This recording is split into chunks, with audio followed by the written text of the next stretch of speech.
La Société nationale d'électricité du Sénégal, Sénélec, vous offre votre revue de presse. Bonjour et bienvenue. Certains journaux parus ce matin sont revenus sur l'interdiction de sortie du territoire de Mansour Faye. Mi Quotidien informe que la justice a tranché en faveur du maire de Saint-Louis. Le juge a ordonné au ministre de l'Intérieur de le laisser voyager librement. L'État a barré la route à Mansour Faye par un recours en rétractation selon la formule de Yor-Yor-Oui. À la page 5 du journal, l'on nous informe que le beau-frère de Macky Sall ne franchira pas de sitôt le cordon policier de l'aéroport international Blaise Diagne de Diass où il a été bloqué à 2 reprises car il n'est pas encore sorti de l'auberge. Libération, Vox Populi, Walf Quotidien s'y mettent également. Mansour Faye remporte la manche. La Cour suprême tense le ministre de l'Intérieur. Le juge des référés liberté autorise Mansour Faye à quitter le Sénégal. Vox Populi a mis en exergue la proposition de loi interprétative de la loi d'amnistie, amendement et écrit d'anciens détenus politiques et des blessés prennent position. Aux pages 3 et 5, ils s'expriment. Nous sommes les voix autorisées pour en parler. Nous ne sommes pas favorables à une abrogation totale de la loi d'amnistie. Cela risquerait de raviver les tensions et de replonger notre pays dans des divisions inutiles. Nous appelons toutes les forces vives ainsi que tous les Sénégalais épris de justice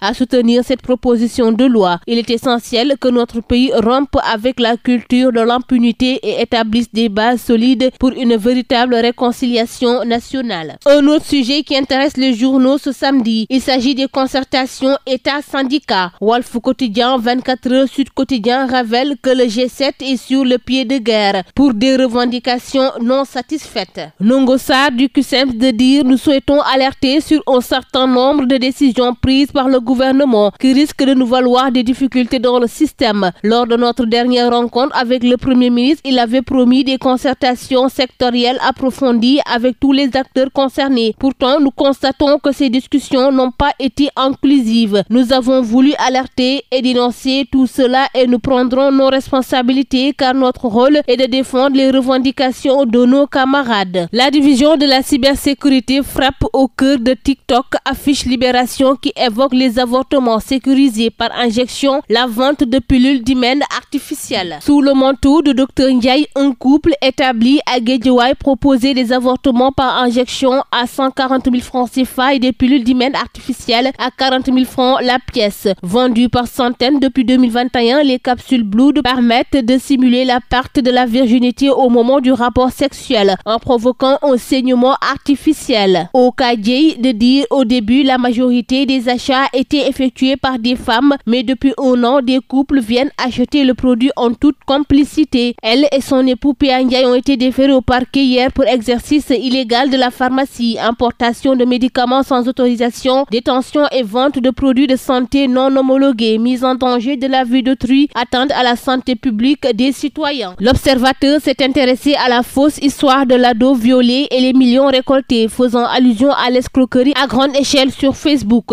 Le journal du groupe Futur Média révèle comment cette affaire de viol, de grossesse, d'accouchement et de mort montée de toutes pièces est publiée sur la page Ma sage-femme, mon bien-être a trompé la générosité de milliers de personnes sur Facebook. Pour rendre l'histoire plus crédible, Ergueil, qui se faisait passer pour une sage-femme, a partagé des vidéos de funérailles pour accentuer l'émotion. Mise sous surveillance par la division spéciale de cybersécurité, la dame a été rapidement démasquée. Vox Populi nous apprend ce matin qu'en Guinée, Moussa Dadi Camara a été gracié par le général Doumbia. Le chef de l'État guinéen évoque des raisons de santé. Il a été condamné dans l'affaire du massacre du 28 septembre 2009. Sport pour terminer avec Rewmi Quotidien qui évoque le match amical Sénégal-Angleterre. Le journal parle d'un choc à guichet fermé et évoque le retour de blessure après Jackson. Iliman reprend les entraînements. C'est tout pour votre revue de la presse. À vos kiosques et très bonne lecture. La Société nationale d'électricité du Sénégal, Sénélec, vous a offert votre revue de presse.